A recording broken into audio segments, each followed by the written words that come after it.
kulan wacan daawada meel walbo aad joogto waxaad kusoo dhawaataa janaal kale waaye films oo warbixinada ugu dambeeya arrimaha hindiga aad ka daalacato. warbixintan maanta waxaan kusoo qaadanaynaa filimada la daawan lahaa sanadan 2020 ee u baaqday coronavirus awgeed.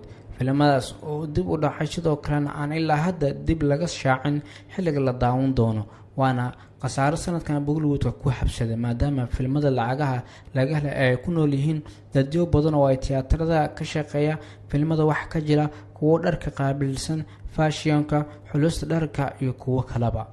aan gudagalno warbixintana maanta aan ku eegayno filimada COVID-19 u baaqday. filimka koowaad waa Mumbai Saga. filimkan ayaa waxaa soo saaray director ka ah Sanjay Gupta, waxaana la maalgelinayo T-Series, waxaana la wada sugayay in la daawado sanadkan iyagoo ay wada jilayaan John Abraham, Imran Hashimi, Sunil Shetty iyo sidoo kale Jackie Shroff. filimkan duubistiisa waxaa ka digiliyay COVID-19. filimka labaad waa Maydaan. waa filim xambaarsan fariin ciyaara, waxaana loogu hadlayay nolosha xidigii waayihii sportska Hindiya ee sanadaha 1962 ilaa iyo 1952. filimkan waxaa soo saaray Boney Kapoor, waxaana jilaya Jade Afghan, waana mid caabuqa u baaqday. filimka saddexaad waa Rade You're Most Wanted By.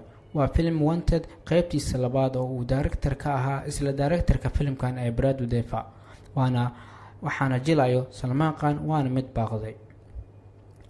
filimka afraad waa Suryavanshi. wuxuu diyaar u ahaa in la daawado oo waxaa laga lahaa rajo ah inuu 200 crore soo xareeyo, waana mid kale u baaqday.